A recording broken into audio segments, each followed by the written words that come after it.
Bom dia, meus queridos, e um feliz sábado para todos vocês que estão conectados aqui com esta transmissão.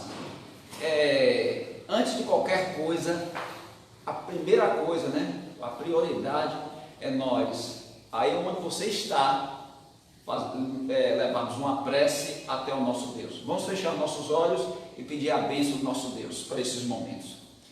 Querido Pai e eterno Deus, como é bom estar na Tua presença, como é bom ter amanhecido com vida e com saúde, como é bom estarmos aqui para podermos louvar e glorificar o Teu santo nome. Pedimos agora que abençoes esta programação, toda ela, todo sábado, e a cada um de nós, Teus adoradores, no nome de Jesus. Amém. Enfim, é muita gente que está assistindo e não somente que faz parte do nosso distrito, mas de fora também do nosso distrito. Então eu quero mandar meu grande abraço para vocês. Também eu estou recebendo a informação que tem irmãos de São Paulo nos assistindo. Que Deus abençoe vocês, um abraço do coração, certo? E que Deus fortaleça a sua fé. Ok, meus queridos? Vamos lá. É a lição número 3. A visão de Jesus e dos apóstolos da palavra de Deus. Irmãos, eu volto a dizer, reforçando, eu fiquei muito animado ao estudar durante a semana alguns pontos importantes dessa lição. Vamos primeiro ao verso para memorizar. Jesus, porém, respondeu: está escrito, não só de pão viverá o homem, mas de toda a palavra que procede da boca de Deus. Interessante aqui, irmãos, estamos vivendo num mundo, é conhecido como época, ou era pós-moderna, e que todas as coisas são relativadas, Então, tudo é relativo. E também a Bíblia não tem escapado, aos críticos, A Bíblia tem sido amplamente reinterpretada por filosofias, por pensamentos, ideologia. Ou seja, essas pessoas veem a Bíblia apenas como ideias que seres humanos tiveram, que viveram numa cultura relativamente primitiva e que não podiam compreender o mundo que nós compreendemos hoje. Nós falamos alguma coisa na semana passada, certo? Nós falamos, nós viemos desde a criação e nós comentamos a respeito disso. O homem, que era muito mais alto, quando eu falo homem, repito, eu falo o ser humano de uma maneira geral, muito mais alto, muito mais forte.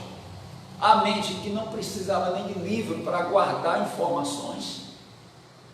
E nós encontramos críticos, que dizem aqui, algumas poucas mentes privilegiadas, que assimilam, que não expõem todas as informações, que diz o quê? Que os seres humanos daquela época nunca poderiam compreender o mundo que nós vivemos hoje. Muitas coisas não poderiam realmente compreender mesmo não. Como é que o homem santo de Deus daquela época, como é que o pecado chegou a tais proporções que nós vivemos hoje, certo? Nesse ponto eles têm razão. Outra coisa, e o resultado para muitos é que a Bíblia se tornou amplamente irrelevante em uma era de pensamentos darwinista e filosofia moderna. No entanto, irmãos, nós como filhos de Deus rejeitamos completamente essa posição, certo? Nós aceitamos isso. Nós vemos que o próprio Jesus, ele começou com a tentação. Então, ele lidava com a tentação como? Está escrito. Ele era o autor da palavra. A mesma palavra que ele disse, está escrito. Certo? Então, ele não dizia assim, não, olha, eu estou dizendo. Jesus, nosso Deus, ele dizia o quê? Está escrito. Se ele dizia isso, meus queridos, ou ele diz isso, quem somos nós para duvidarmos? Ou para tentar reinterpretar o que está escrito, ou para dizer que tudo isso é relativo. A própria teoria, alguém disse, a própria teoria da relatividade de Einstein, ela não é totalmente relativa, ela tem uma linha de constância. Então pronto, mesmo, tem aspecto de constância. Então, nem a própria teoria da relatividade, ok? Nós vamos colocar alguns aspectos, então nós vamos avançando, certo?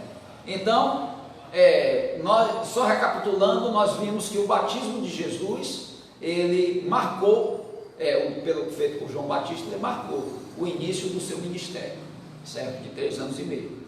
Então, a primeira atividade, o primeiro evento que aconteceu após o batismo é que ele foi levado para o deserto. Ele passou 40 dias e, entendam, ele não foi levado para o deserto para ser tentado. Ele foi levado para o deserto para se preparar para a tarefa que o aguardava. E nesse período Jesus passou 40 dias sem colocar nada na sua boca, jejuando, orando. Meus queridos, não é que ele estava se apresentando ao Pai, eu vou ficar sem comer, eu vou ficar jejuando para tu me ajudar, não sei o que. Não, Jesus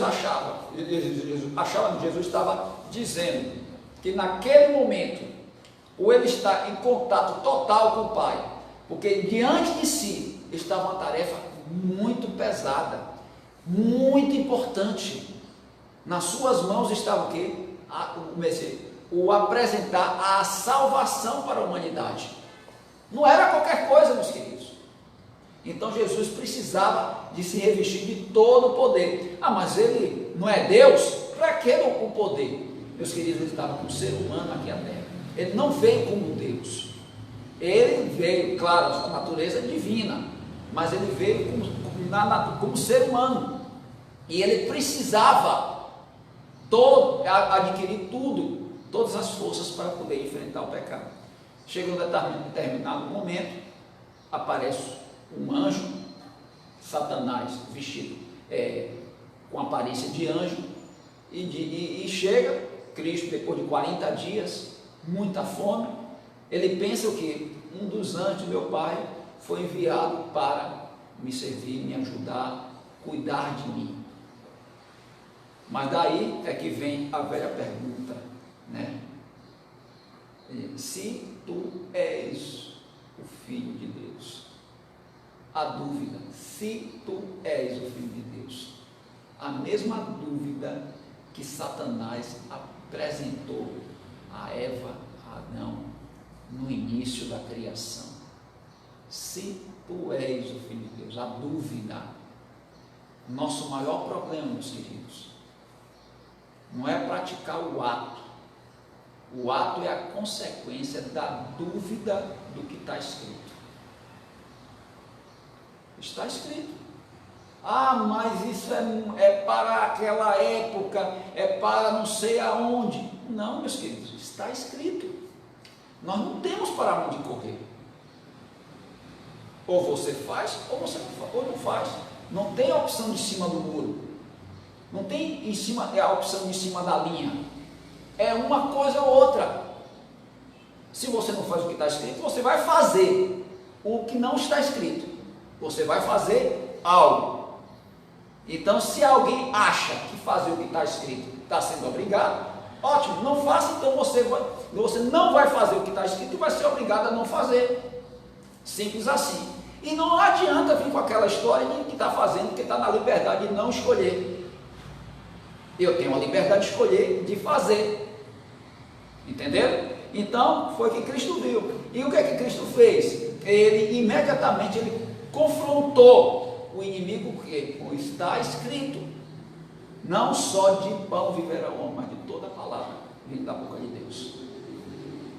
Meus queridos, lembre-se, vamos lá para o deserto, quando o maná foi derramado ao povo de Deus. Aconteceu de que forma? Pela palavra. E desceu o maná no céu. Deus disse para Moisés, para avisar o povo. A Moisés avisa que a partir de amanhã descerá o maná, descerá pão do céu. E vocês devem colher uma porção, ou um gomer, como fala a Bíblia, para cada dia, de acordo com o número, quantidade de pessoas que tem em cada família. E aí cada um pegava. Não deixe para o outro dia que cheira, vai dar bicho, cheira mal. E o que é que aconteceu? Alguns deixaram para o outro dia, ou seja, desobedeciam a palavra de Deus, e o que é que acontecia? Consequência, cheirava mal e dava bicho. Olha, quando chegar na sexta-feira, vocês colham em porção dobrada. No outro dia, que é o sábado, que não vai cair maná, não vai cheirar mal e nem vai dar bicho. Alguns nem escutaram, como diz o ditado, nem tchum, certo? Foram lá, não, que nada, amanhã vai dar bicho, vai cheirar mal. Resultado, os que obedeceram a palavra de Deus, cumpriram, deu tudo certo. Outros não, foram lá dia de sábado e não viram o maná. E aí Deus chega para Moisés, até quando esse povo vai insistir em me desobedecer? E não ouvir a minha palavra? Vocês estão entendendo?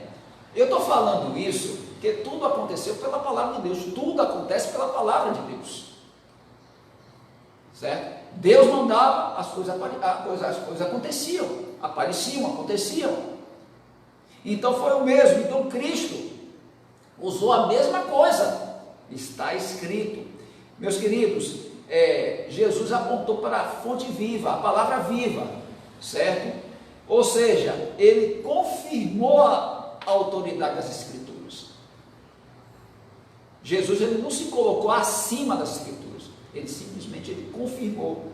Se ele, nosso Deus, Filho de Deus, cumpriu a palavra, cumpriu as Escrituras, obedece a Escritura, quem somos nós para querermos duvidar e dizer que não é bem assim, é dessa forma, é dessa outra maneira, eu acho que dessa forma? Meus queridos, pessoas colocam o achismo acima da palavra de Deus. Não dá para conceber essa ideia, não dá para aceitar isso, ok? Então, meus queridos, fazendo como nós fazemos sempre, só destacando alguns pontos aqui na parte do domingo. Cristo nos lembrou de que a verdadeira adoração se concentra em Deus e não em alguma outra pessoa, e que a submissão à sua palavra é verdadeira adoração. Sem comentários.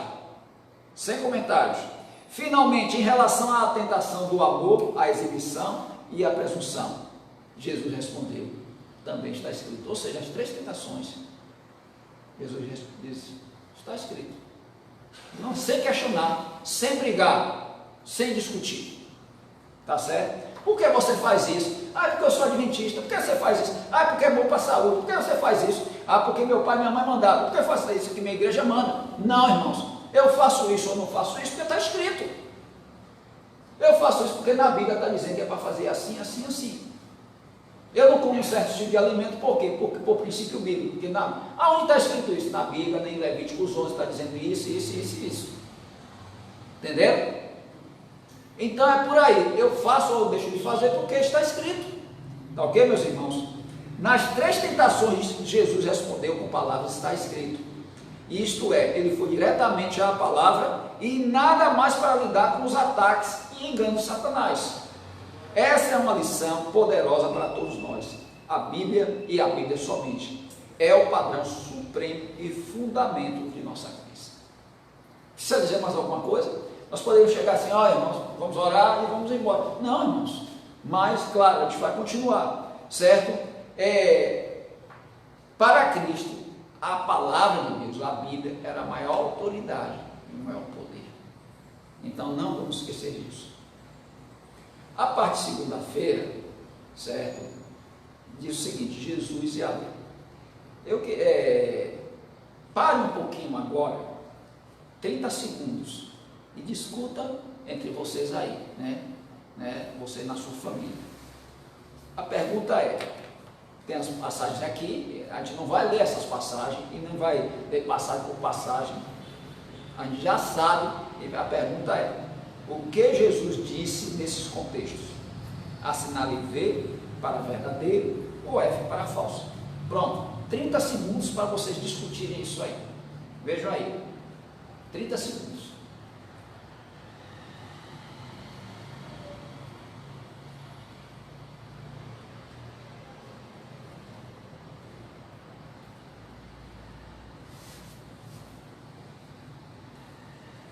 Ok, irmãos? Então vamos lá. Vocês colocaram isso aqui. Letra A diz o seguinte, que ele não veio para revogar a lei, mas para cumpri-la. Isso é falso ou verdadeiro? Verdadeiro, claro. E a letra B, que ele veio ao mundo para anular a lei. Isso é falso ou verdadeiro? Por que eu estou sorrindo? Claro que é falso. Porque alguns dizem, e não são poucos, que Jesus veio para anular a lei. Simplesmente isso aí. Mas o problema não é anular a lei, porque o pessoal não mata, não rouba, e etc, etc. O problema da lei é um só, a guarda do sábado, que está na mesma lei, que tem tanto a mesma autoridade de mandamento quanto não roubar, não furtar, ou melhor, é a mesma coisa, no mandamento, e não matarás, não adulterarás, e outras coisas mais, irmãos. Ok? Então, irmãos, Cristo está dizendo que um mero conhecimento intelectual da Bíblia e de seus ensinamentos era insuficiente para conhecer a verdade. Mais importante, a gente tem que conhecer o Senhor, que é essa verdade. Ok? Porque tem gente, nós falamos na semana passada, que conhece a Bíblia de capa a capa, menciona versículos de cor. Eu não estou falando desse, por favor, entenda o que eu vou dizer. Tem gente que, e isso é importante, e eu queria ser um desses, quer dizer, eu lia a Bíblia capa a capa, agora eu queria saber, ter a capacidade de guardar na minha mente muitos versículos. Eu guardo alguns versículos, mas eu queria muitos. Mas tudo bem, não tem problema. Mas eu não estou questionando isso, eu não estou falando desse que tem essa prática. Eu estou dizendo daqueles que têm essa prática, mas o seu conhecimento é um conhecimento meramente intelectual. Entenderam, meus queridos? Então, e uma coisa importante aqui que está na pergunta 3 da parte de segunda-feira. Qual é a visão de Jesus acerca da lei de Moisés? Irmãos, ela é, melhor dizendo, a lei de Moisés totalmente dependente da lei de Deus. Nós não podemos esquecer disso, certo? Então, Cristo apontava as Escrituras como de autoridade inquestionável e devemos fazer o mesmo, certo? A Bíblia, ela deve ser apresentada como a palavra de Deus infinita, como termo de toda polêmica e fundamento da nossa fé. Tem um ponto que a gente está chegando, certo? Já e nós vamos falar, e vamos passar agora para a parte da terça-feira, certo? Como é que Jesus passou as Escrituras? Como é que ele ensinou aos seus discípulos, né, a mensagem do Evangelho? Vamos lembrar, né? Vamos lembrar aqueles 2 discípulos no caminho de Emaús, né? Os 2 discípulos no caminho de Emaús. De repente, Cristo se aproxima e ele pergunta o que aqueles 2 estavam discutindo. E um deles, chamado Cleopas, ele disse assim: muito me admira, você é o único que não está sabendo dos acontecimentos que, em resumo, abalaram Jerusalém durante esse fim de semana. Interessante, meus queridos. Eles ficaram questionando isso. Aí Jesus fez o quê? Ele começou a explicar desde o início até aquela situação. Quando chegaram, entraram em casa, aí eles atentaram. Primeiro, quando Cristo fez o gesto, né, da última ceia. E aí eles se assustaram e pararam. Fizeram uma conexão com o que ele havia falado durante o caminho. Aí é o mestre. E aí eles começaram a entender, meus queridos. Isso mostra que Jesus confiava plenamente na autoridade das Escrituras, certo? Como foi algo predito nos anos anteriores. Meus queridos, o que Jesus ensinou, a sua base profética, é na palavra de Deus. Nós não podemos esquecer disso, certo? Então, tudo que ele ensinou é autoridade profética em cumprimento às profecias da Escritura que ele submeteu. A parte de quarta-feira, certo? Eu queria falar algo aqui, abrir e entrar num ponto. Primeiro, da forma que Jesus colocou, a palavra de Deus, ele declara que é sinônimo do próprio Deus, né? Ali está revelada a vontade de Deus, certo? A condução de Deus para nós, seres humanos. Deixa eu fazer uma pergunta aqui interessante, baseada aqui na parte de quarta e na parte de quinta.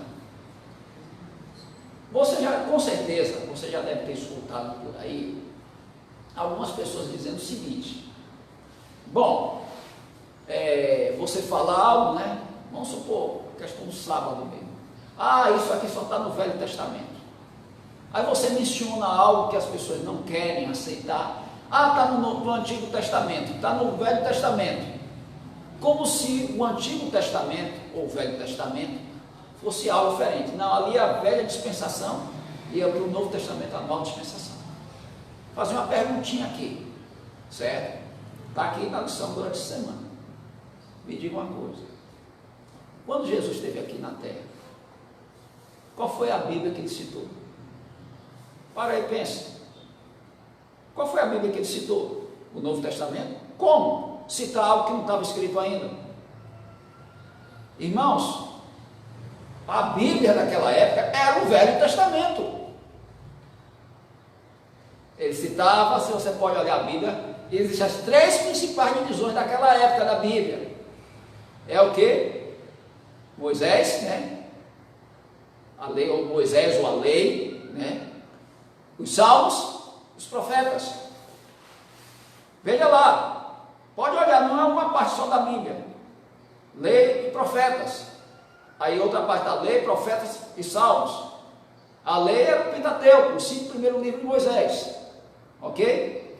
Os salmos e os profetas, os salmos nós já sabemos, e os profetas que englobavam tudo. Ou seja, o Novo Testamento, meus queridos, ele, como assim dizer, ele foi escrito, claro, voltando ao que nós falamos na semana passada, mandado por Deus, mas ele, como nós falamos, o último livro de João, o terceiro João, o último livro do Novo Testamento, ele foi escrito próximo ao ano 100 da nossa era. Próximo ao ano 100 da nossa era. Outra coisa, meus queridos, os apóstolos, os discípulos, qual era a Bíblia que eles mencionavam? Está em Filipenses. Filipenses como? Paulo ainda estava ali vivendo, Paulo ainda estava escrevendo a carta, ainda não tinha entrado no campo. Os evangelhos foram escritos depois. Então, meus queridos, a Bíblia, a palavra de Deus, as Escrituras daquela época era o Antigo Testamento. Não tinha Novo Testamento. Então, quando alguém te defrontar, deparar com você e disser: não, isso aí está no Antigo Testamento, eu disse: ótimo, perfeito, porque era a Bíblia que Jesus usava. Está entendendo? O Novo Testamento, é claro, chegou depois e hoje nós podemos citar. Então, se alguém, eu estou dizendo isso aqui, que se alguém cita que só quer limitar, citar só o Novo Testamento, Antigo e Novo Testamento, todos os dois são fundamentais, todos os dois têm sua importância, todos os dois, não é um que está acima do outro, todos os dois estão no mesmo nível, todos os dois é a palavra de Deus. Eu estou falando da questão da época de Jesus, da época dos apóstolos, ok? Então, Deus é considerado o autor da declaração, certo? Que ele tinha sido escrito a Moisés, aquelas declarações que Jesus falava, certo? Assim diz as Escrituras: o Criador desde o princípio os fez homem e mulher. Então, tudo, meus queridos, o próprio Deus, autor da declaração. Eu marquei aqui na parte de quarta-feira, certo? É uma pergunta importante. Como Jesus compreendia as pessoas e os eventos históricos da Bíblia? Jesus tratava constantemente pessoas, lugares e eventos do Antigo Testamento como verdadeira história, certo? A gente pode ver isso citado na Bíblia, então não se esqueçam disso. Eu estou falando isso aqui agora só para reforçar a ideia, e aqueles que desmerecem o Antigo Testamento estão desmerecendo o próprio Jesus Cristo, entenderam? Então, quem estudou a lição, a gente só está recapitulando. Então, meus queridos, então, Jesus, quando se referia a algum indício, um ato poderoso de Deus, era algo relacionado a um fato histórico, um evento histórico, já que nós falamos que Deus está no controle de todas as coisas. Os apóstolos e a Bíblia, certo? É a parte de quinta-feira. Nada o que esses homens fizeram ou disseram desafia a autenticidade e a autoridade da Bíblia, de parte de qualquer Bíblia, da Bíblia. Então, meus queridos, eles confirmaram, criam, citaram, certo? Eles relacionam a Escritura, pode olhar, com a própria voz de Deus, entenderam? Então, mais uma vez, eu faço a pergunta: quem somos nós para duvidarmos do que está escrito? Quem somos nós? Uma vez eu deparando com alguém, um professor de filosofia, eu não estou desmerecendo, mas só citando o fato. Não. Dizem que o Salvador dizem que o mundo tem um Salvador. Nós não precisamos de Salvador. A gente se salva a si mesmo. Essa pessoa não sabe o que está dizendo. Está escrito. Então, meus queridos, nossa vida, deixa as pessoas dizerem que você é um bitolado. Eu quero ser um bitolado salvo, do que ser, segundo eles falam, com mente aberta, segundo eles falam, entre aspas, perdido. Tá certo? Se ser bitolado é seguir o que a palavra de Deus pede ou manda, eu sou bitolado. E você também é? Desse jeito, segundo o que o mundo fala, nós somos bitolados. Mas, irmãos, para Jesus Cristo a gente não é. A gente tem um direito de escolha e nós decidimos obedecer a palavra de Deus. Irmãos, tudo isso que nós vimos aqui na parte de quinta-feira, certo? Em primeiro lugar, na verdade, os escritores do Novo Testamento confiavam uniformemente no Antigo Testamento com a palavra de Deus. Já falei isso. No Novo Testamento existem centenas de citações do Antigo Testamento. E aí? Certo?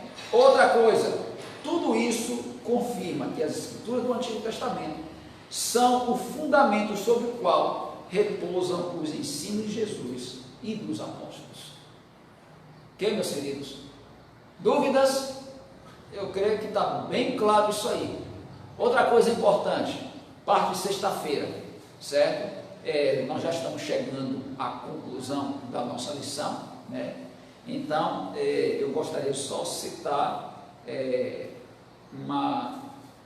algo dito por Ellen White, né, nos Sinais dos Tempos, de 27 de março de 1884. Vamos ler. Os homens se consideram mais sábios do que a palavra de Deus. Não é verdade?